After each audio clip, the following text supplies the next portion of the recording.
ಸಮಸ್ತ ವಿದ್ಯಾರ್ಥಿ ಬಳಗಕ್ಕೆ ನಮಸ್ಕಾರಗಳು. ಎಲ್ಲರಿಗೂ ಕೂಡ ನಮ್ಮ SM ಕ್ಲಾಸಸ್ ವಿಜಯಪುರ ಯೂಟ್ಯೂಬ್ ಚಾನಲ್ಗೆ ಸ್ವಾಗತವನ್ನು ಕೋರುತ್ತಾ, ಈಗಾಗಲೇ ಇತಿಹಾಸಕ್ಕೆ ಸಂಬಂಧಪಟ್ಟಿರ್ತಕ್ಕಂಥ ಪ್ರಮುಖ ಅಂಶಗಳನ್ನು ಮತ್ತು ಪ್ರಮುಖ ವ್ಯಕ್ತಿಗಳನ್ನು, ಪ್ರಮುಖ ಆಚರಣೆಗಳನ್ನು ಕುರಿತು ನಾವು ಅಧ್ಯಯನ ಮಾಡ್ತಾ ಬಂದಿದ್ದೇವೆ ಸ್ನೇಹಿತರೆ. ಈಗ ಮುಂದುವರಿದ ಭಾಗ ವಿಜಯನಗರ ಸಾಮ್ರಾಜ್ಯದ ಆಡಳಿತ, ಧರ್ಮ, ಸಾಹಿತ್ಯಿಕ, ಸಾಮಾಜಿಕ ಮತ್ತು ಆರ್ಥಿಕ ಜೀವನ ಮತ್ತು ಕಲೆಯನ್ನು ಇವತ್ತು ನಾವು ಅಧ್ಯಯನ ಮಾಡೋಣ. ಯಾರು ನಮ್ಮ SM ಕ್ಲಾಸಸ್ ವಿಜಯಪುರ ಯೂಟ್ಯೂಬ್ ಚಾನಲ್ಗೆ ಇನ್ನೂ ಸಬ್ಸ್ಕ್ರೈಬ್ ಆಗಿಲ್ಲ, ದಯವಿಟ್ಟು ಬೇಗನೆ ಸಬ್ಸ್ಕ್ರೈಬ್ ಮಾಡಿಕೊಳ್ಳಿ. ಯಾಕಪ್ಪ ಅಂದರೆ ನಾವು ಹಾಕ್ತಕ್ಕಂಥ ಪ್ರತಿಯೊಂದು ವಿಡಿಯೋಗಳು ನಿಮಗೆ ಅತಿ ಶೀಘ್ರದಲ್ಲಿ ದೊರೆಯಬೇಕಾಗಿತ್ತಪ್ಪ ಅಂದರೆ ನೀವು ನಮ್ಮ ಚಾನಲ್ಗೆ ಸಬ್ಸ್ಕ್ರೈಬ್ ಇದ್ದಾಗ ಮಾತ್ರ ಒಂದು ಕೆಲಸ ನಡೀಲಿಕ್ಕೆ ಸಾಧ್ಯವಾಗಿರುವಂಥದ್ದು. ಇವತ್ತಿನ ತರಗತಿಯನ್ನು ಪ್ರಾರಂಭಿಸೋಣ.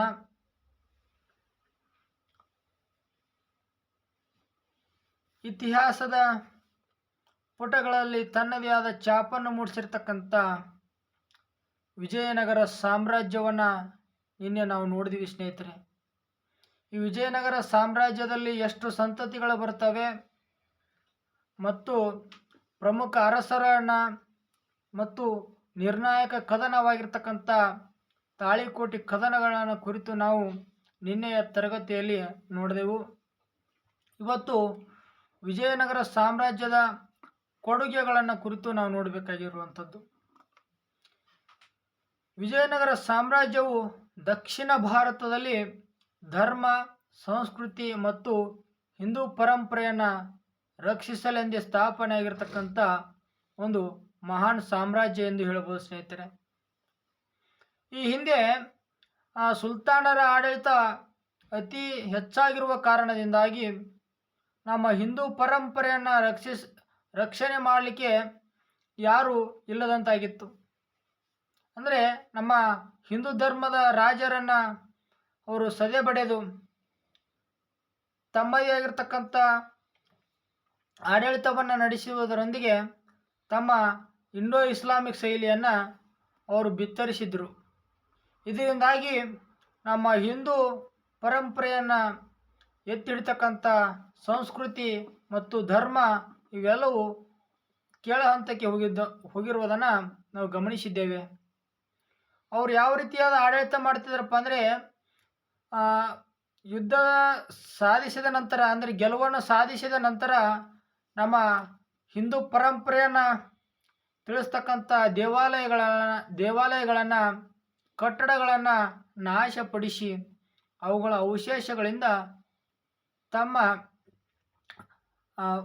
ವಾಸ್ತುಶಿಲ್ಪವನ್ನು ನಿರ್ಮಾಣ ಮಾಡ್ತಿದ್ದರು. ಈ ರೀತಿಯಾಗಿ ನಮ್ಮ ಹಿಂದೂ ಸಾಮ್ರಾಜ್ಯದ ಸಂಸ್ಕೃತಿ ಮತ್ತು ಕಲೆ, ಪರಂಪರೆ, ವಾಸ್ತುಶಿಲ್ಪವು ಕೆಳಮಟ್ಟಕ್ಕೆ ಹೋಗಿತ್ತು ಸ್ನೇಹಿತರೆ.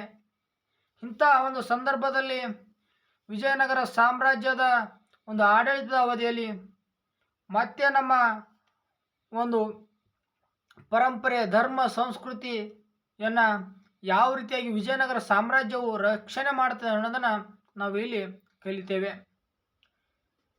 ಇನ್ನು ಹಕ್ಕ ಮತ್ತು ಬುಕ್ಕರಾಯರು ಸ್ಥಾಪಿಸಿರ್ತಕ್ಕಂಥ ಒಂದು ಸಾಮ್ರಾಜ್ಯವು ಸುಮಾರು 300 ವರ್ಷಗಳ ಕಾಲ ಆಳ್ವಿಕೆಯನ್ನು ನಾವು ನೋಡ್ಬೋದು.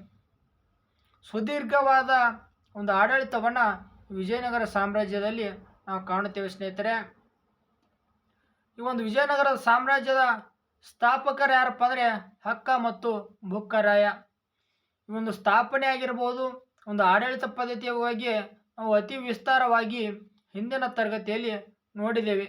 ಯಾರು ಹಿಂದಿನ ತರಗತಿಯನ್ನು ನೋಡಿಲ್ಲ ಆ ತರಗತಿಯನ್ನು ವೀಕ್ಷಣೆ ಮಾಡಿದರೆ ಈ ತರಗತಿಯು ಕೂಡ ನಿಮಗೆ ಅಚ್ಚುಕಟ್ಟಾಗಿ ಅರ್ಥವಾಗ್ತದೆಂದು ನನ್ನ ಒಂದು ಆಶಯ. ಇರಲಿ,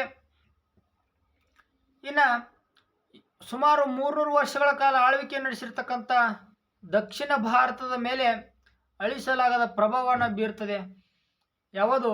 ಈ ವಿಜಯನಗರ ಸಾಮ್ರಾಜ್ಯ.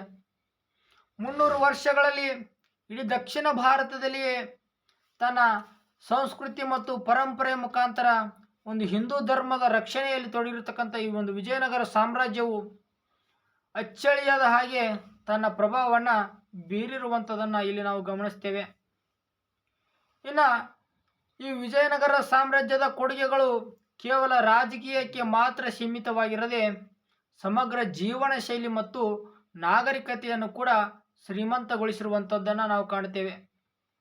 ಇನ್ನು ಒಂದು ವಿಜಯನಗರ ಸಾಮ್ರಾಜ್ಯದ ಆಡಳಿತಾವಧಿಯಲ್ಲಿ ಆಡಳಿತ ವ್ಯವಸ್ಥೆ ಮತ್ತು ರಾಜಕೀಯ ಜೀವನವನ್ನು ನೋಡಿದಾಗ ವಿಜಯನಗರದ ಆಡಳಿತವು ಕೇಂದ್ರೀಕೃತ ಮತ್ತು ದಕ್ಷವಾಗಿರುವಂಥದ್ದು. ಇದು ಸಾಮ್ರಾಜ್ಯದ ಬೃಹತ್ ವಿಸ್ತಾರವನ್ನು ನಿರ್ವಹಿಸಲು ಸಹಾಯಕವಾಗಿರುವಂಥದ್ದು. ಯಾವುದು? ವಿಜಯನಗರ ಸಾಮ್ರಾಜ್ಯದ ಆಡಳಿತ ವ್ಯವಸ್ಥೆಯನ್ನು ನಾವು ನೋಡಿದಾಗ. ಇನ್ನು ವಿಜಯನಗರ ಸಾಮ್ರಾಜ್ಯವನ್ನು ಕೆಲವು ಆಡಳಿತದ ವಿಭಾಗಗಳಾಗಿ ಅಂದರೆ ಆಡಳಿತದ ದೃಷ್ಟಿಯಿಂದ ಕೆಲವೊಂದು ವಿಭಾಗಗಳನ್ನಾಗಿ ವಿಂಗಡಣೆ ಮಾಡಲಾಗ್ತದೆ. ಅದರಲ್ಲಿ ಕೇಂದ್ರದ ಆಡಳಿತ, ಪ್ರಾಂತೀಯ ಆಡಳಿತ ಮತ್ತು ಗ್ರಾಮಗಳ ಆಡಳಿತ, ಈ ರೀತಿಯಾಗಿ ರಾಜ್ಯವನ್ನು ವಿಂಗಡಣೆ ಮಾಡಿ ಒಂದು ಸುವ್ಯವಸ್ಥೆಯ ಆಡಳಿತವನ್ನು ನಡೆಸಿಕೊಂಡು ಹೋಗ್ಬೇಕಂತ ವಿಜಯನಗರ ಸಾಮ್ರಾಜ್ಯದಲ್ಲಿ ಒಂದು ಈ ವಿಭಾಗಗಳನ್ನು ನಾವು ಕಾಣ್ತೇವೆ ಸ್ನೇಹಿತರೆ. ಮೊದಲನೇದಾಗಿ ಕೇಂದ್ರ ಆಡಳಿತ. ರಾಜನು ಪರಮಾಧಿಕಾರಿಯಾಗಿದ್ದು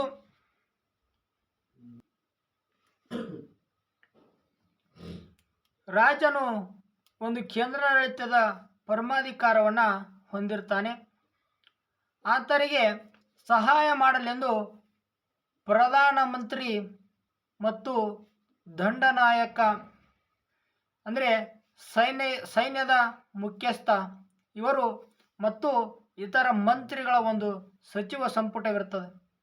ಅಂದರೆ ರಾಜನಿಗೆ ಸಲಹೆಯನ್ನು ನೀಡಲಿಕ್ಕೆ, ರಾಜನು ಮಾಡತಕ್ಕಂಥ ಕಾರ್ಯಗಳನ್ನು ಮತ್ತು ಆತ ಮಾಡಬೇಕಾಗಿರುವಂಥ ಪ್ರಮುಖ ಆಡಳಿತದ ಮಾರ್ಗಗಳನ್ನು ತಿಳಿಸಲಿಕ್ಕೆ ಈ ಪ್ರಧಾನಮಂತ್ರಿ ಮತ್ತು ಸೈನ್ಯಾಧಿಪತಿ ಮತ್ತು ಅನೇಕ ಮಂತ್ರಿಗಳ ಒಂದು ಸಚಿವ ಸಂಪುಟ ಇರುವಂಥದ್ದನ್ನು ನಾವು ನೋಡ್ತೀವಿ.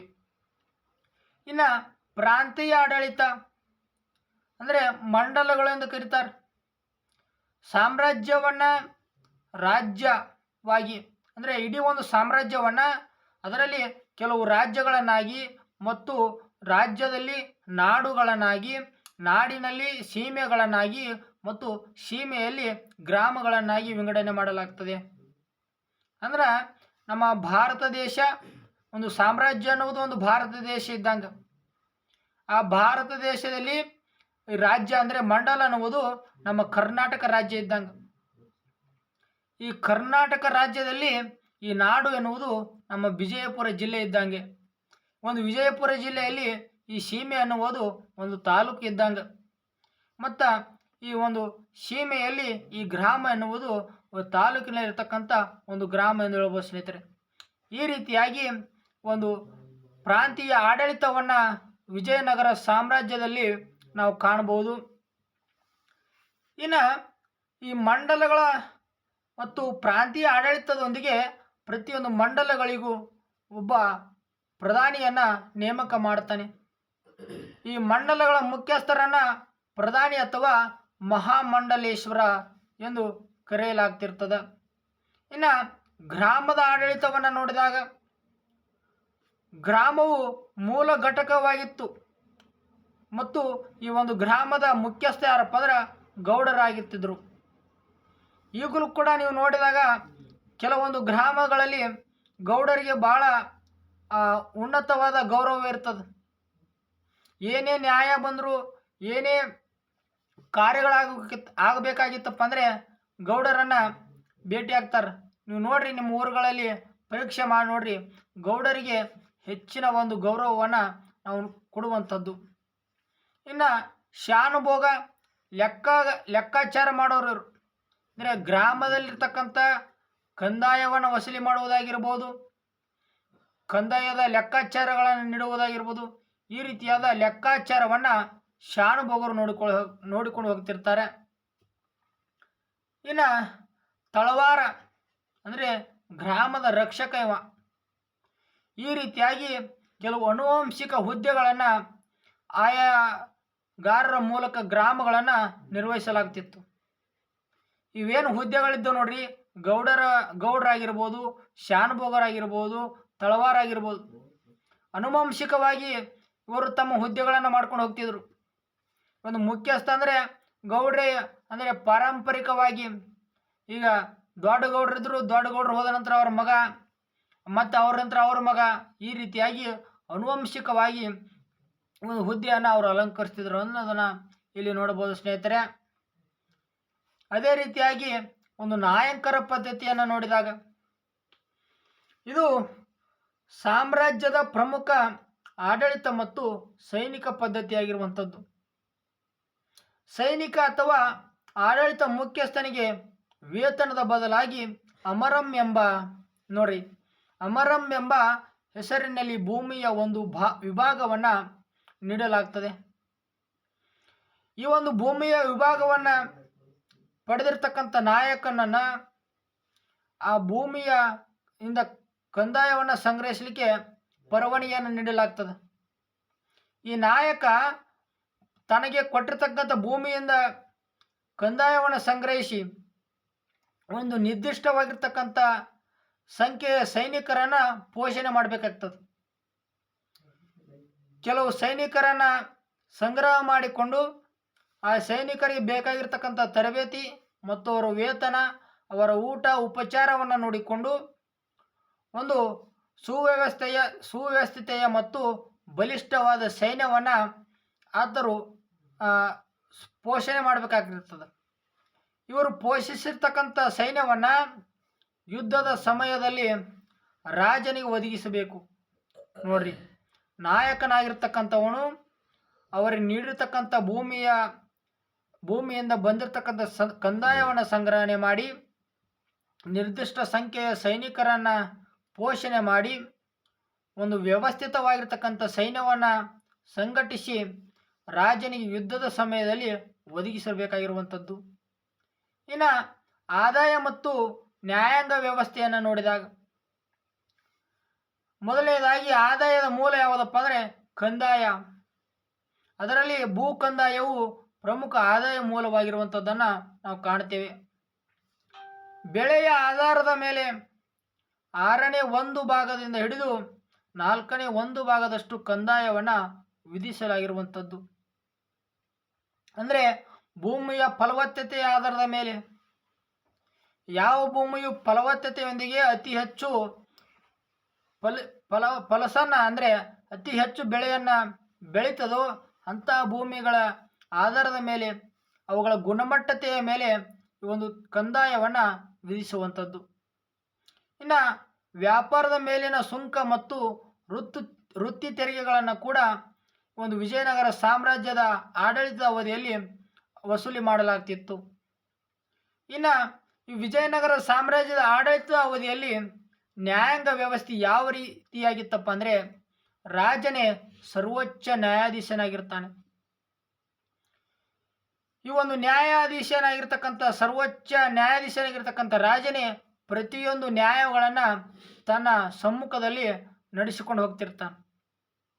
ಒಂದು ನ್ಯಾಯಾಲಯದಲ್ಲಿ ಪರಾರರಿಗೆ ಯಾವುದೇ ರೀತಿಯ ಅವಕಾಶ ಇರಲ್ಲ.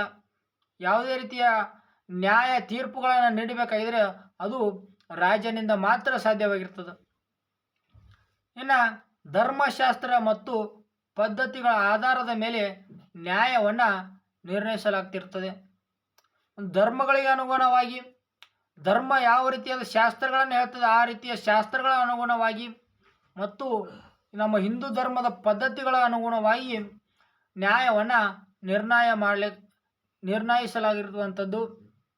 ಇನ್ನು ಸಾಮಾಜಿಕ ಜೀವನವನ್ನು ನೋಡಿದಾಗ ವಿಜಯನಗರ ಸಾಮ್ರಾಜ್ಯದ ಆಡಳಿತದ ಅವಧಿಯಲ್ಲಿ ಒಂದು ಯಾವ ರೀತಿಯಾದ ಸಾಮಾಜಿಕ ಜೀವನವನ್ನು ಅವರು ನಡೆಸಿಕೊಂಡು ಹೋಗಿದ್ರು ಅನ್ನೋದನ್ನು ಇಲ್ಲಿ ನಾವು ತಿಳಿಯಬಹುದು. ವಿಜಯನಗರ ಸಾಮ್ರಾಜ್ಯವು ಸಂಪ್ರದಾಯಶೀಲವಾಗಿದ್ದರೂ ಕೆಲವು ಉದಾರೀಕರಣಗಳನ್ನು ಕಂಡಿರುವಂಥದ್ದು. ಅದರಲ್ಲಿ ಸ್ತ್ರೀಯರ ಸ್ಥಾನಮಾನವನ್ನು ನೋಡಿದಾಗ ಸಾಮಾನ್ಯವಾಗಿ ಸ್ತ್ರೀಯರ ಸ್ಥಾನವು ಗೌರವಾನ್ವಿತವಾಗಿರುವಂಥದ್ದು.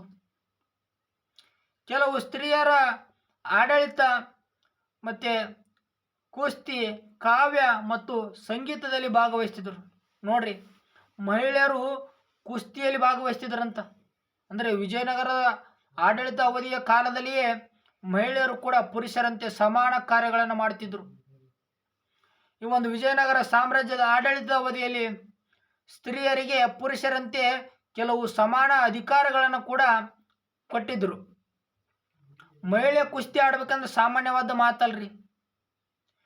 ಆಗಿನ ಕಾಲಮಾನದಲ್ಲಿ ಮಹಿಳೆಯರನ್ನು ಕೇವಲ ಹೆರಿಗೆ ಯಂತ್ರಗಳನ್ನಾಗಿ ಬಳಸ್ತಿದ್ರು ಮತ್ತು ಮನೆಯ ಜೀತವಿಲ್ಲದ ಆಳಿನಂತೆ ನೋಡಿಕೊಳ್ತಿದ್ರು.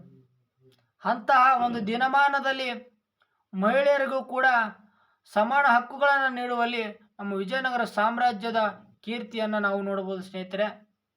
ಒಬ್ಬ ಮಹಿಳೆ ಕುಸ್ತಿ ಹಿಡಿಬೇಕಂದ್ರೆ ಸುಮ್ಮನೆ ಸಾಮಾನ್ಯವಾಗಿರ್ತಕ್ಕ ಮಾತಲ್ಲ. ಮತ್ತು ಕಾವ್ಯ ಮತ್ತು ಸಂಗೀತದಲ್ಲಿ ಕೂಡ ಮಹಿಳೆಯರು ಭಾಗವಹಿಸ್ತಿದ್ರು. ಉದಾಹರಣೆಗೆ ತಿರುಮಲಾದೇವಿ ಮತ್ತು ಗಂಗಾದೇವಿಯನ್ನು ನಾವು ನೋಡ್ಬೋದು. ಇನ್ನು ದೇವದಾಸಿಯರಂದ್ರೆ ಇವರು ಸತಿ ಪದ್ಧತಿಯಂತಹ ಕೆಲವು ಸಾಂಪ್ರದಾಯಿಕ ಪದ್ಧತಿಗಳನ್ನು ಇವರು ಅನುಸರಿಸಿರ್ತಾರೆ. ಅಂದರೆ ಇವರು ಶ್ರೀಮಂತರಿಗೆ ಒಂದು ಅನುಭೋಗದ ವಸ್ತುಗಳಾಗಿ ಪರಿಗಣಿಸಲ್ಪಟ್ಟಿರ್ತಾರೆ.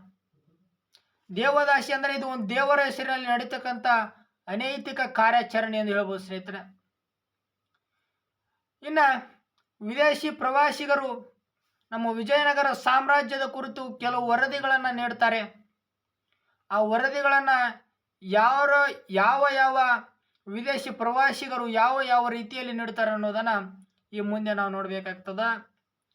ಡೊಮಿಂಗೋ ಪಯಾಸ್ ಮತ್ತು ಪರ್ನಾವ್ ನೋನಿಜ್ ರಂತಹ ಪೋರ್ಚುಗೀಸ್ ಪ್ರವಾಸಿಗರು ರಾಜಧಾನಿಯಾಗಿರ್ತಕ್ಕಂಥ ಹಂಪಿಯ ಸಂಪತ್ತನ್ನು ಮತ್ತು ವಿಜಯನಗರ ಸಾಮ್ರಾಜ್ಯದ ವೈಭವವನ್ನು ಮತ್ತು ಇಲ್ಲಿರ್ತಕ್ಕಂಥ ವಿಜೃಂಭಣೆಯನ್ನು ವಿವರಣೆ ಮಾಡ್ತಾರೆ.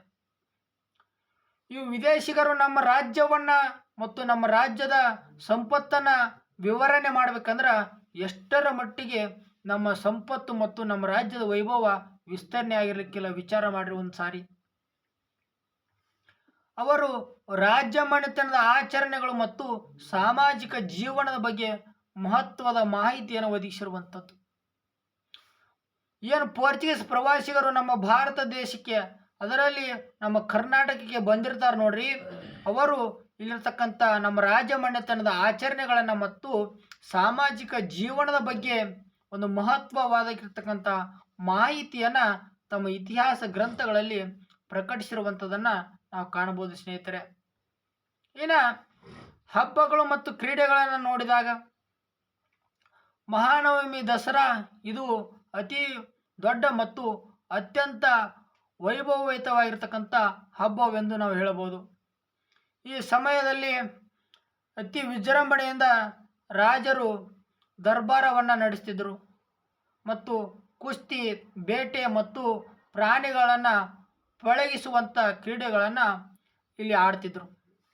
ಪ್ರಾಣಿಗಳನ್ನು ಪಳಗಿಸುವುದಂದ್ರೆ ಬಾಹುಬಲಿ ಪಿಕ್ಚರ್ದಾಗ ನೋಡ್ರಿ, ಅವ ಒಂದು ಕೋಣವನ್ನು ಪಳಗಿಸ್ತಾನಲ್ಲ, ಆ ರೀತಿಯಾಗಿ ಮದವೇರಿರ್ತಕ್ಕಂಥ ಪ್ರಾಣಿಗಳನ್ನು, ಸೊಕ್ಕೇರಿರ್ತಕ್ಕಂಥ ಗೂಳಿಗಳನ್ನು ಪಳಗಿಸುವುದು ಒಂದು ಜನಪ್ರಿಯ ಕ್ರೀಡೆಯಾಗಿತ್ತೆಂದು ನಾವು ಹೇಳ್ಬೋದು ಸ್ನೇಹಿತರೆ. ಇನ್ನು ವಿಜಯನಗರ ಸಾಮ್ರಾಜ್ಯದ ಆಡಳಿತ ಅವಧಿಯಲ್ಲಿ ಪ್ರಮುಖವಾಗಿರ್ತಕ್ಕಂಥ ಆರ್ಥಿಕ ಕೊಡುಗೆಗಳನ್ನು ನೋಡಬೇಕಾದರೆ ವಿಜಯನಗರವು ಸಮೃದ್ಧ ಮತ್ತು ಸಂಪತ್ಭರಿತ ಸಾಮ್ರಾಜ್ಯವಾಗಿತ್ತು. ಇಡೀ ದಕ್ಷಿಣ ಭಾರತದಲ್ಲಿ ಆರ್ಥಿಕ ಸ್ಥಿರತೆಯನ್ನು ತಂದಿರತಕ್ಕಂಥ ಒಂದು ಸಾಮ್ರಾಜ್ಯ ಯಾವುದಂದರೆ ಅದು ವಿಜಯನಗರ ಸಾಮ್ರಾಜ್ಯ. ಇವಾಗ ಸಂತೆಯಲ್ಲಿ ಜೋಳ ಕಾಳುಗಳು ಹೆಂಗೆ ಮಾರ್ತಾರೆ ನೋಡ್ರಿ, ಹಂಗೆ ವಿಜಯನಗರ ಸಾಮ್ರಾಜ್ಯದಲ್ಲಿ ರಾಜ್ಯ ಬೀದಿಗಳಲ್ಲಿ ಮುತ್ತು ರತ್ನಗಳನ್ನು ಸೊಲಿಗೆಯಿಂದ ಅಳಿದು ಮಾರಾಟ ಮಾಡ್ತಿದ್ರು. ಅಂದರೆ ಇವಾಗ ನಾವು ದವಸ ಧಾನ್ಯಗಳನ್ನು ಸೊಲಿಗೆಯಲ್ಲಿ ಅಳತೆ ಮಾಡ್ತೀವಿ, ಇನ್ನೂ ಒಂದು ಕೆಲವು ದಿನಗಳು ಬಿಟ್ಟರೆ ಅದನ್ನು ಹೋಗ್ತದ್ರಿ. ಇನ್ನು ಈಗಿನ ಮಂದಿ ಸೊಲಿಗೆ ಅಂದ್ರೆ ಏನು ಗೊತ್ತಿಲ್ಲ, ಕೊಳವೆ ಅಂದ್ರೆ ಏನು ಗೊತ್ತಿಲ್ಲ, ಅಂಥ ಪರಿಸ್ಥಿತಿಗೆ ಬಂದು ನಾವು ತಲುಪಿದ್ದೀವಿ. ಆದ್ರೆ ಈಗ ನಾವು ದವಸ ಧಾನ್ಯಗಳನ್ನು ಯಾವ ರೀತಿ ಚೀಲಗಳಲ್ಲಿ ತುಂಬಿಕೊಂಡು ಸಲಿಗೆ ಮುಖಾಂತರ ಅಳತೆ ಮಾಡ್ತೀವಿ ನೋಡ್ರಿ, ಹಂಗೆ ಆ ವಿಜಯನಗರ ಸಾಮ್ರಾಜ್ಯದ ರಾಜ್ಯ ಬೀದಿಗಳಲ್ಲಿ ಆ ಮುತ್ತು ರತ್ನಗಳನ್ನು ಸೊಲಿಗೆಯಲ್ಲಿ ತುಂಬಿಕೊಂಡು ವ್ಯಾಪಾರ ಮಾಡ್ತಿದ್ರು. ಅಷ್ಟೊಂದು ಸಂಪದ್ಭರಿತವಾದ ಸಾಮ್ರಾಜ್ಯ ಯಾವುದಂದರೆ ವಿಜಯನಗರ ಸಾಮ್ರಾಜ್ಯ. ಮತ್ತು ಕೃಷಿ ಮತ್ತು ನೀರಾವರಿಗೆ ಹೆಚ್ಚಿನ ಮಹತ್ವವನ್ನು ನೀಡಲಾಗಿತ್ತು. ಕೃಷಿ ಅನ್ನೋದು ಒಂದು ಉತ್ತಮವಾಗಿರ್ತಕ್ಕಂಥ ಕಾರ್ಯ. ಯಾವುದೇ ಒಂದು ರಾಜ್ಯ ಸುಗಮವಾಗಿ ಆಡಳಿತ ನಡಿಬೇಕಾಗಿತ್ತಪ್ಪ ಅಂದ್ರೆ, ಒಂದು ಪ್ರಜೆಗಳ ಕಲ್ಯಾಣವಾಗಬೇಕಾಗಿತ್ತಂದ್ರೆ ಕೃಷಿಯು ಮುಖ್ಯವಾಗಿರ್ತದಂಥದ್ದು. ಕೃಷಿ ಮುಖ್ಯ ಉದ್ಯೋಗವಾಗಿತ್ತು. ರಾಜರ ಕೃಷಿಗೆ ಹೆಚ್ಚು ಪ್ರೋತ್ಸಾಹವನ್ನು ನೀಡ್ತಾರೆ.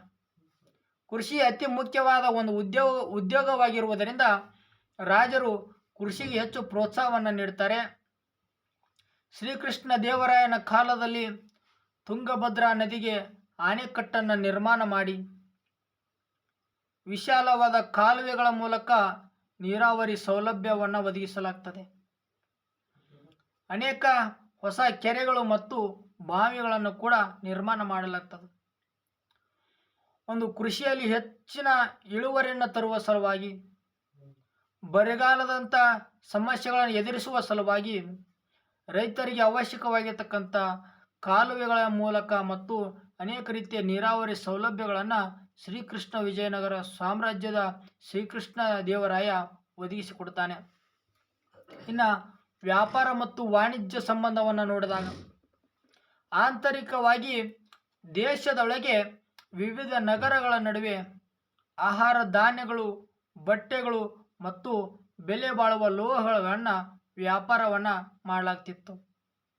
ಇನ್ನು ಅಂದರೆ ಆಂತರಿಕವಾಗಿ ವ್ಯಾಪಾರ ಅಂದರೆ ನಮ್ಮ ದೇಶದ ಒಳಗೆ ನಡೀತಕ್ಕಂಥ ವ್ಯಾಪಾರ ಸ್ನೇಹಿತರೆ. ಈಗ ನಮ್ಮ ಭಾರತ ದೇಶದಲ್ಲಿ ಕರ್ನಾಟಕ ಮತ್ತು ಈ ಮಹಾರಾಷ್ಟ್ರದ ನಡುವೆ ನಡೆಯುವಂಥ ವ್ಯಾಪಾರವನ್ನು ಆಂತರಿಕ ವ್ಯಾಪಾರ ಅಂತ ಕರಿತೀವಿ. ಅಂದರೆ ನಮ್ಮ ಭಾರತ ದೇಶದಲ್ಲಿ ಬರ್ತಕ್ಕಂಥ ಒಟ್ಟು ರಾಜ್ಯಗಳ ನಡುವೆ ನಡೀತಕ್ಕಂಥ ವ್ಯಾಪಾರವನ್ನು ನಾವು ಆಂತರಿಕ ವ್ಯಾಪಾರ ಅಂತ ಕರಿತೀವಿ. ಆದರೆ ನಮ್ಮ ಭಾರತ ದೇಶ ಚೀನಾದೊಂದಿಗೆ ವ್ಯಾಪಾರ ಮಾಡಿದರೆ ಅದನ್ನು ವಿದೇಶಿ ವ್ಯಾಪಾರ ಎಂದು ನಾವು ಕರಿತೀವಿ. ಈ ರೀತಿಯಾಗಿ ಆಂತರಿಕ ವ್ಯಾಪಾರ ಮತ್ತು ವಿದೇಶಿ ವ್ಯಾಪಾರಕ್ಕಿರತಕ್ಕಂಥ ವ್ಯತ್ಯಾಸಗಳನ್ನು ನಾವು ಇಲ್ಲಿ ನೋಡಬಹುದು. ಇನ್ನು ಸಾಗರೋತ್ತರ ವ್ಯಾಪಾರ, ಪೋರ್ಚುಗೀಸರು, ಅರಬ್ಬರು ಮತ್ತು ಪರ್ಷಿಯನ್ನರು ಒಂದು ಸಾಗರೋತ್ತರ ವ್ಯಾಪಾರದಲ್ಲಿ ತೊಡಗಿಕೊಂಡಿದ್ದರು. ಆದರೆ ಪ್ರಮುಖ ರಫ್ತುಗಳನ್ನು ಏನು ಮಾಡ್ತಿತ್ತು ಮತ್ತು ಪ್ರಮುಖ ಆಮದುಗಳನ್ನು ಏನು ಮಾಡ್ತಿತ್ತು ಅನ್ನೋದನ್ನು ಇಲ್ಲಿ ನೋಡಬಹುದು. ನಮ್ಮ ದೇಶದ ಪ್ರಮುಖ ಮಸಾಲೆ ಪದಾರ್ಥಗಳಾಗಿರ್ತಕ್ಕಂಥ ಮೆಣಸು ಮತ್ತು ಏಲಕ್ಕಿ, ಲವಂಗದಂಥ ಪ್ರಮುಖ ಅಂಶಗಳನ್ನು ರಫ್ತು ಮಾಡ್ತಿತ್ತು.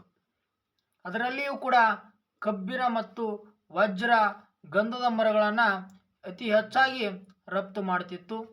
ಇನ್ನು ವಿದೇಶದಿಂದ ಏನನ್ನ ಆಮದು ಮಾಡ್ಕೊಳ್ತಿತ್ತಪ್ಪ ಅಂದರೆ, ಯುದ್ಧಕ್ಕೆ ಬೇಕಾಗಿರ್ತಕ್ಕಂಥ ಉತ್ತಮ ತಳಿಯ ಕುದುರೆಗಳು ಮತ್ತು ತಾಮ್ರ, ಪಾದರಸ ಮತ್ತು ರೇಷ್ಮೆಗಳನ್ನು ಆಮದು ಮಾಡಿಕೊಳ್ತಿತ್ತು. ಅತಿ ಹೆಚ್ಚಾಗಿ ರಫ್ತು ಮಾಡ್ತಿತ್ತು. ಅಂದರೆ ಏನಪ್ಪ ಅಂದರೆ ಅಕ್ಕಿ, ಮೆಣಸು, ಏಲಕ್ಕಿ, ಮಸಾಲೆ ಪದಾರ್ಥಗಳು, ಕಬ್ಬಿಣ, ವಜ್ರ ಮತ್ತು ಗಂಧದ ಮರ. ಅತಿ ಹೆಚ್ಚಾಗಿ ಆಮದು ಮಾಡ್ಕೊಳ್ತಕ್ಕಂಥ ಸರಕುಗಳೆಂದರೆ ಉತ್ತಮ ತಳಿಯ ಕುದುರೆಗಳು ಮತ್ತು ತಾಮ್ರ, ಪಾದರಸ ಮತ್ತು ರೇಷ್ಮೆ. ಇನ್ನು ವಿಜಯನಗರ ಸಾಮ್ರಾಜ್ಯದ ನಾಣ್ಯ ಪದ್ಧತಿಯನ್ನು ನೋಡಿದಾಗ, ಸುವರ್ಣ ನಾಣ್ಯಗಳು ಅತ್ಯಂತ ಶ್ರೀಮಂತವಾಗಿರ್ತಕ್ಕಂಥ ಒಂದು ಸಾಮ್ರಾಜ್ಯ ಯಾವುದು? ಈ ವಿಜಯನಗರ ಸಾಮ್ರಾಜ್ಯ. ಈ ಒಂದು ಸಾಮ್ರಾಜ್ಯದ ಆಡಳಿತದ ಅವಧಿಯಲ್ಲಿ ಗಟ್ಟಿಯಾಗಿರ್ತಕ್ಕಂಥ ಚಿನ್ನದ ನಾಣ್ಯಗಳನ್ನು ಚಲಾವಣೆಯಲ್ಲಿ ಇಟ್ಟಿದ್ರು. ಇವುಗಳನ್ನು ವರಹ ಎಂದು ಕರೆಯಲಾಗ್ತಿತ್ತು. ಈ ವರಹ ಅಂದರೆ ಏನು ಅನ್ನೋದನ್ನು ಈ ಹಿಂದೆ ನಾವು ನೋಡೇವ್ರಿ. ಈ ವರಹ ಅಂದರೆ ಏನು ಮತ್ತು ಈ ವರಹದ ಅರ್ಥ ಏನು ಅನ್ನೋದನ್ನು ನಾವು ಹಿಂದಿನ ವಿಡಿಯೋದಲ್ಲಿ ನೋಡೀವಿ. ಯಾರು ಅವುಗಳನ್ನು ಗಮನಿಸಿಲ್ಲ ಅವುಗಳನ್ನು ಗಮನಿಸಿರಿ. ಅಂದ್ರೆ ಒಂದೊಂದು ವಿಡಿಯೋಗೆ ಲಿಂಕ್ ಇರ್ತದೆ ಅನ್ನುವಂಥದ್ದನ್ನು ಹೇಳಬಹುದು. ಇನ್ನು ಚಿನ್ನದ ವರಹ ನಾಣ್ಯಗಳು ಸಾಮ್ರಾಜ್ಯದ ಆರ್ಥಿಕ ಸ್ಥಿರತೆಯನ್ನು ಪ್ರತಿಬಿಂಬಿಸುವಂಥದ್ದು. ನೋಡ್ರಿ, ಬಂಗಾರದ ನಾಣ್ಯಗಳನ್ನು ಚಲಾವಣೆ ಮಾಡಬೇಕಂದ್ರೆ ಸಾಮಾನ್ಯವಾಗಿರ್ತಕ್ಕಂಥದ್ದಲ್ಲ. ಬಹಳ ಒಂದು ಶ್ರೀಮಂತಿಕೆಯನ್ನು ನಾವು ಇಲ್ಲಿ ಕಾಣಬಹುದು. ಅಷ್ಟೊಂದು ಬಹಳ ವಿಜೃಂಭಣೆಯಿಂದ ರಾಜ್ಯಭಾರ ಮಾಡಿ ನಡೀತಿತ್ತು ಯಾವುದು ವಿಜಯನಗರ ಸಾಮ್ರಾಜ್ಯದ. ಅಷ್ಟೊಂದು ಒಂದು ಉತ್ತಮ ರೀತಿಯ ಒಂದು ಆರ್ಥಿಕತೆಯನ್ನು ನಮ್ಮ ವಿಜಯನಗರ ಸಾಮ್ರಾಜ್ಯ ಹೊಂದಿತ್ತೆಂದು ಹೇಳ್ಬೋದು. ಇನ್ನು ಧರ್ಮ ಮತ್ತು ತತ್ವಜ್ಞಾನವನ್ನು ನೋಡಿದಾಗ ವಿಜಯನಗರದ ಅರಸರು ಹಿಂದೂ ಧರ್ಮದ ಶ್ರೇಷ್ಠ ಪೋಷಕರಾಗಿರ್ತಾರೆ ಮತ್ತು ವೈಷ್ಣವ ಮತ್ತು ಶೈವ ಧರ್ಮಗಳಿಗೆ ಸಮಾನ ಪ್ರೋತ್ಸಾಹವನ್ನು ನೀಡಲಿಕ್ಕೆ ಪ್ರಾರಂಭ ಮಾಡ್ತಾರೆ. ಹಿಂದೂ ಧರ್ಮದ ರಕ್ಷಣೆಗೆಂದೇ ಹುಟ್ಟಿರ್ತಕ್ಕಂಥ ಸಾಮ್ರಾಜ್ಯ ಯಾವುದಪ್ಪ ಅಂದರೆ ಅದು ವಿಜಯನಗರ ಸಾಮ್ರಾಜ್ಯ ಎಂದು ನಾವು ಹೇಳ್ತೀವಿ ಸ್ನೇಹಿತರೆ. ದಕ್ಷಿಣ ಭಾರತದಲ್ಲಿ ಹಿಂದೂ ಧರ್ಮವನ್ನು ರಕ್ಷಿಸಿದ ಕಾರಣದಿಂದಾಗಿ ರಾಜರಿಗೆ ಹಿಂದೂ ಧರ್ಮೋದ್ಧಾರಕ ಎಂಬ ಬಿರುದನ್ನು ನೀಡುತ್ತಾರೆ. ಹಿಂದೂ ಧರ್ಮ ಸಂಪೂರ್ಣವಾಗಿ ಹೀನಾಯ ಸ್ಥಿತಿ ಹೋಗಿರ್ತಿತ್ತು, ಅಳಿವಿನಂಚಿನಲ್ಲಿ ಬಂದಿರ್ತದೆ ಹಿಂದೂ ಧರ್ಮ. ಮುಸ್ಲಿಮರು ನಮ್ಮ ಹಿಂದೂ ಧರ್ಮದ ಅನೇಕ ರೀತಿಯ ಪಾರಂಪರಿಕ ಬಂದಿರತಕ್ಕಂಥ ಕಲೆಗಳನ್ನು ನಾಶಗೊಳಿಸಿರ್ತಾರೆ. ನಮ್ಮ ಪೂರ್ವಜರು ರಚನೆ ಮಾಡಿರ್ತಕ್ಕಂಥ ಕಟ್ಟಡಗಳನ್ನು, ದೇವಾಲಯಗಳನ್ನು, ಎಲ್ಲಗಳನ್ನು, ಮಂದಿರಗಳನ್ನು ನಾಶಗೊಳಿಸಿರ್ತಾರೆ. ಆದರೆ ಈ ಒಂದು ವಿಜಯನಗರ ಸಾಮ್ರಾಜ್ಯದ ಆಡಳಿತ ಅವಧಿಯ ಕಾಲದಲ್ಲಿ ಪುನಃ ನಮ್ಮ ಹಿಂದೂ ಧರ್ಮದ ದೇವಾಲಯಗಳನ್ನು ನಿರ್ಮಾಣ ಮಾಡಲಿಕ್ಕೆ ಪ್ರಾರಂಭವಾಗ್ತದೆ. ನಮ್ಮ ಹಿಂದೂ ಧರ್ಮದ ಆಚರಣೆಗಳನ್ನು ಮತ್ತು ಕಲೆಯನ್ನು, ಸಂಸ್ಕೃತಿಯನ್ನು ಬಹಳ ವಿಸ್ತಾರವಾಗಿ ಹಬ್ಬಿರುವುದನ್ನು ನಾವು ಇಲ್ಲಿ ಕಾಣ್ತೀವಿ ಸ್ನೇಹಿತರೆ. ಆದ್ದರಿಂದಾಗಿ ಒಂದು ವಿಜಯನಗರ ಸಾಮ್ರಾಜ್ಯದ ಅರಸರನ್ನು ಹಿಂದೂ ಧರ್ಮೋದ್ಧಾರಕ ಎಂಬ ಬಿರುದಿನೊಂದಿಗೆ ಇಲ್ಲಿ ಕರೆಯುವಂಥದ್ದು. ಮತ್ತು ಬುಕ್ಕರಾಯನ ಆಡಳಿತದಲ್ಲಿ ಶೈವ ಮತ್ತು ವೈಷ್ಣವರ ನಡುವಿನ ಕಲಹವನ್ನು ಬಗೆಹರಿಸಲಾಗ್ತದೆ. ಇನ್ನು ವಿಜಯನಗರ ಸಾಮ್ರಾಜ್ಯದ ಆಡಳಿತದ ಅವಧಿಯಲ್ಲಿ ವಿದ್ವಾಂಸರನ್ನು ಪೋಷಣೆ ಮಾಡಲಾಗ್ತದೆ. ಅಂತಹ ವಿದ್ವಾಂಸರಲ್ಲಿ ಪ್ರಮುಖರಾದವರೆಂದರೆ ವಿದ್ಯಾರಣ್ಯರು, ಮಾಧವಾಚಾರ್ಯರು ಮತ್ತು ಸಾಯಣಾಚಾರ್ಯರು, ವೇದಗಳ ಭಾಷ್ಯಕಾರರೆಂದು ಕರಿತೇವೆ. ಯಾರಿ ಈ ಸಾಯಣಾಚಾರ್ಯರನ್ನು. ಮತ್ತು ಶ್ರೀ ಪಾದರಾಜರಂತಹ ಮಹಾ ವಿದ್ವಾಂಸರು ಈ ವಿಜಯನಗರ ಸಾಮ್ರಾಜ್ಯದ ಆಶ್ರಯದಲ್ಲಿ ಇದ್ದರು ಅನ್ನುವುದನ್ನು ನಾವು ಕಾಣಬಹುದು ಸ್ನೇಹಿತರೆ. ಶೈವ ಮತ್ತು ವೈಷ್ಣವ ಪಂಥಗಳು ಸಮೃದ್ಧವಾಗಿ ಬೆಳೀತವೆ. ರಾಜ ಕೃಷ್ಣದೇವರಾಯನು ವೈಷ್ಣವ ಧರ್ಮಕ್ಕೆ ಹೆಚ್ಚಿನ ಒತ್ತು ನೀಡ್ತಾನೆ ಅನ್ನೋದನ್ನು ಇಲ್ಲಿ ನಾವು ಗಮನಿಸಬಹುದು. ಇನ್ನು ಸಾಹಿತ್ಯದಲ್ಲಿಯೇ ಶ್ರೇಷ್ಠ ಸಾಹಿತ್ಯವಾಗಿರ್ತಕ್ಕಂಥ ದಾಸ ಸಾಹಿತ್ಯವನ್ನು ನೋಡಿದಾಗ ಹರಿದಾಸ ಪಂಥ ಮತ್ತು ದಾಸ ಸಾಹಿತ್ಯವು ಈ ಅವಧಿಯಲ್ಲಿ ಬಹಳ ಉತ್ತುಂಗ ಸ್ಥಿತಿಯನ್ನು ತಲುಪಿರುವಂಥದ್ದನ್ನು ನೋಡಬಹುದು. ಪುರಂದರದಾಸರು ಇವರನ್ನು ಕರ್ನಾಟಕ ಸಂಗೀತದ ಪಿತಾಮಹ ಎಂದು ನಾವು ಕರಿತೀವಿ. ನೋಡ್ರಿ, ಎಷ್ಟೋ ಪರೀಕ್ಷೆಗಳಲ್ಲಿ ಕೇಳಿರುವಂಥ ಪ್ರಶ್ನೆ, ಕರ್ನಾಟಕದ ಸಂಗೀತ ಪಿತಾಮಹ ಎಂದು ಯಾರನ್ನು ಕರಿತೀವಪ್ಪ ಅಂದರೆ ಪುರಂದರದಾಸರನ್ನು ನಾವು ಕರಿತೀವಿ.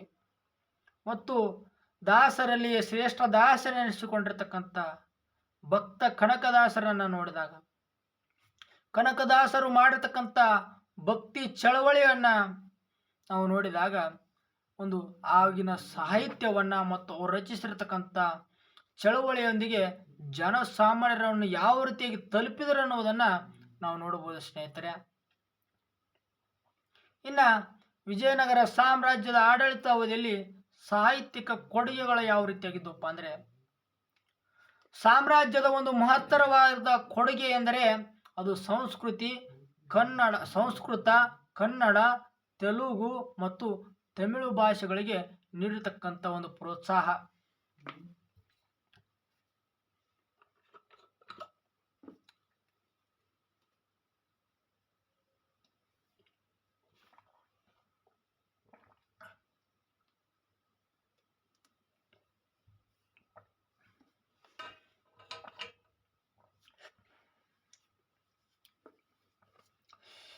ಸಂಸ್ಕೃತ, ಮೊದಲನೇದಾಗಿ ಸಂಸ್ಕೃತ ಭಾಷೆ. ಸಂಸ್ಕೃತ ಭಾಷೆಯಲ್ಲಿ ಮಾಧವಾಚಾರ್ಯರು ಪರಾಶರ, ಮಾಧವೀಯ, ಸರ್ವದರ್ಶನ ಸಂಗ್ರಹ ಎಂಬ ಕೃತಿಗಳನ್ನು ರಚನೆ ಮಾಡ್ತಾರೆ. ಇನ್ನು ಗಂಗಾದೇವಿ ಮಧುರಾ ವಿಜಯಂ ಕಂಪಣರಾಯನ ವಿಜಯವನ್ನು ವಿವರಿಸುವಂಥ ಒಂದು ಕೃತಿ. ಇದು ಸಂಸ್ಕೃತದಲ್ಲಿ ನೋಡಿದರೆ. ಹಿಂದೆ ತೆಲುಗುದಲ್ಲಿ ನೋಡಿದಾಗ ಶ್ರೀಕೃಷ್ಣ ದೇವರಾಯನ ಕಾಲವನ್ನು ತೆಲುಗು ಸಾಹಿತ್ಯದ ಸುವರ್ಣ ಯುಗ ಎಂದು ಕರೀತಾರೆ. ಈ ಮನುಷ್ಯನೇ ಹಂಗಿದ್ದ. ಈತ ಎಲ್ಲಿ ಕೈ ಹಾಕ್ತಾನಲ್ಲಿ ಸಕ್ಸಸ್ ಇವನಿಗೆ. ಒಟ್ಟ ಸೋಲ್ ಎನ್ನುವುದನ್ನು ಕಾಣದಿರತಕ್ಕಂಥ ಅರಸ ಇವ.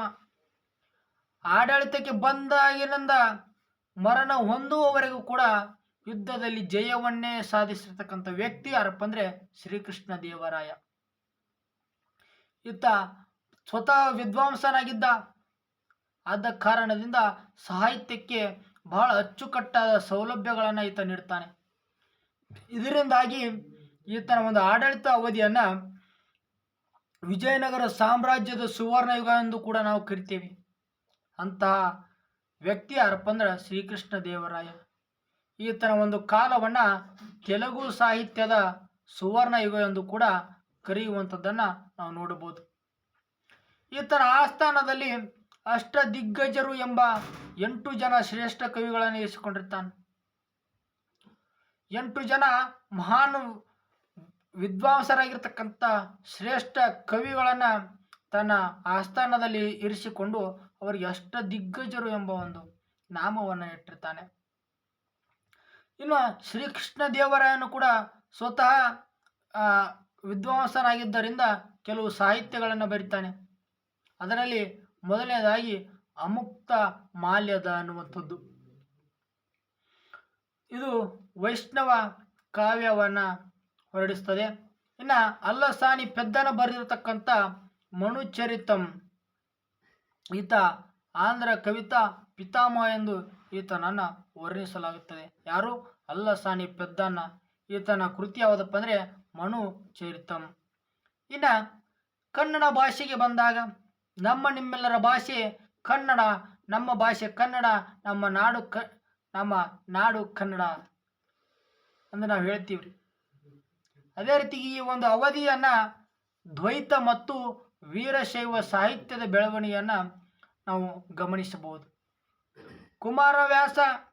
ಕುಮಾರವ್ಯಾಸರು ರಚಿಸಿರ್ತಕ್ಕಂಥ ಗದುಗಿನ ಭಾರತ ಇದು ಕನ್ನಡ ಸಾಹಿತ್ಯದ ಒಂದು ಶ್ರೇಷ್ಠ ಕೃತಿ ಎಂದು ಹೇಳಬಹುದು ಸ್ನೇಹಿತರೆ.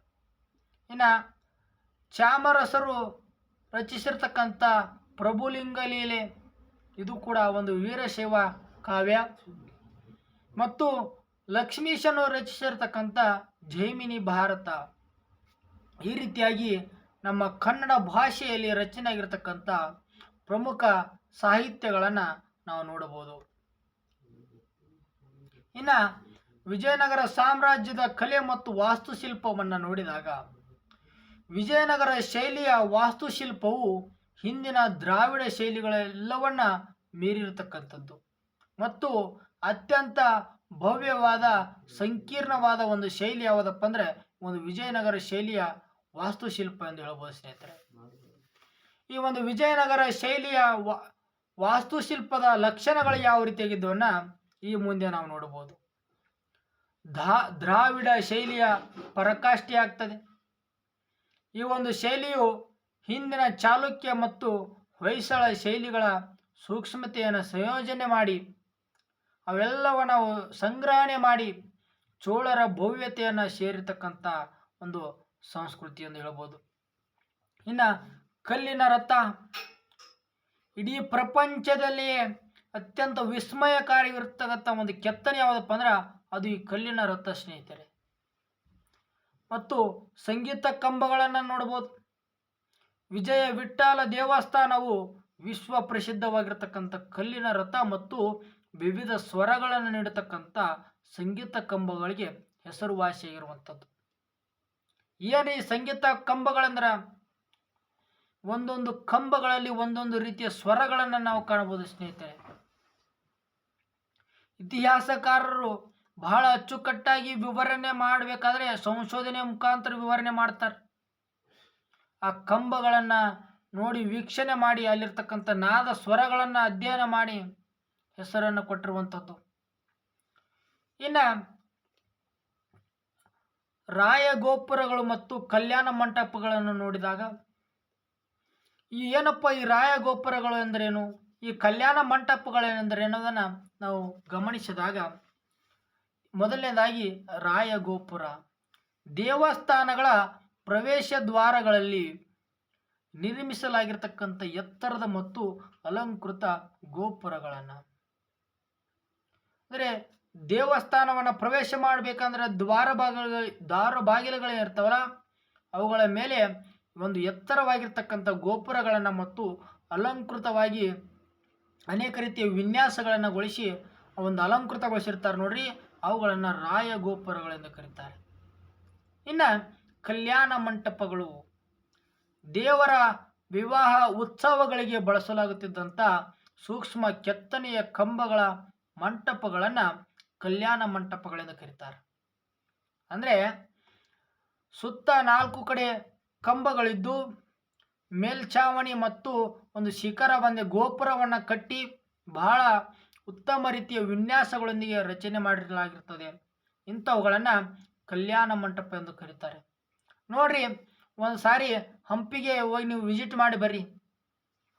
ಆ ಹಂಪಿಯಲ್ಲಿರ್ತಕ್ಕಂಥ ಒಂದು ಕಲೆಯನ್ನು ಮತ್ತು ಕೆತ್ತನೆಯನ್ನು ನೀವು ನೋಡಿದಾಗ ನಿಜಕ್ಕೂ ನಿಮಗೆ ವಿಸ್ಮಯಕಾರಿಯಾಗ್ತದೆ.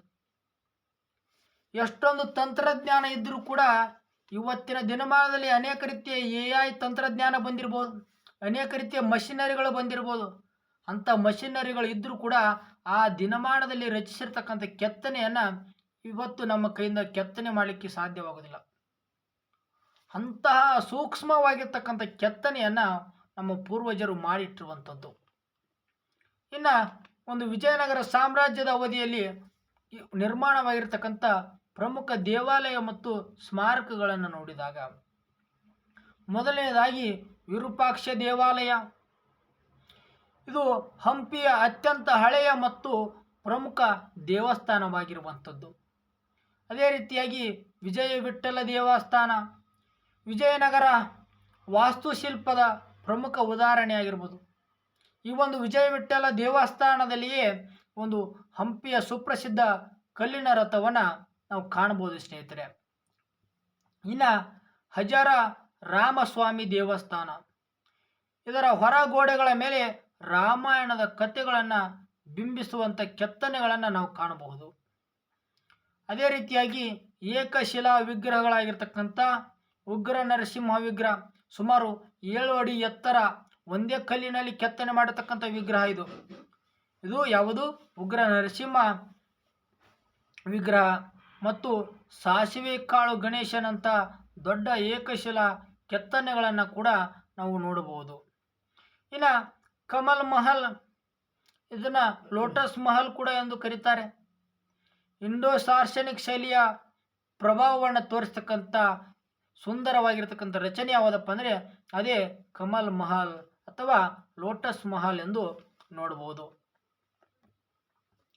ಅದೇ ರೀತಿಯಾಗಿ ಒಟ್ಟಾರೆಯಾಗಿ ನಮ್ಮ ವಿಜಯನಗರ ಸಾಮ್ರಾಜ್ಯದ ಮಹತ್ವವುಳ್ಳತಕ್ಕಂಥ ಕೊಡುಗೆಗಳನ್ನು ಹೇಳಬೇಕಪ್ಪ ಅಂದರೆ, ಒಂದು ವಿಜಯನಗರ ಸಾಮ್ರಾಜ್ಯದ ಕೊನೆಯಾದರೂ ಕೂಡ ಅದರ ಪರಂಪರೆ ಭಾರತದ ಮೇಲೆ ಆಳವಾಗಿ ಪ್ರಭಾವ ಬೀರಿರುವಂಥದ್ದು.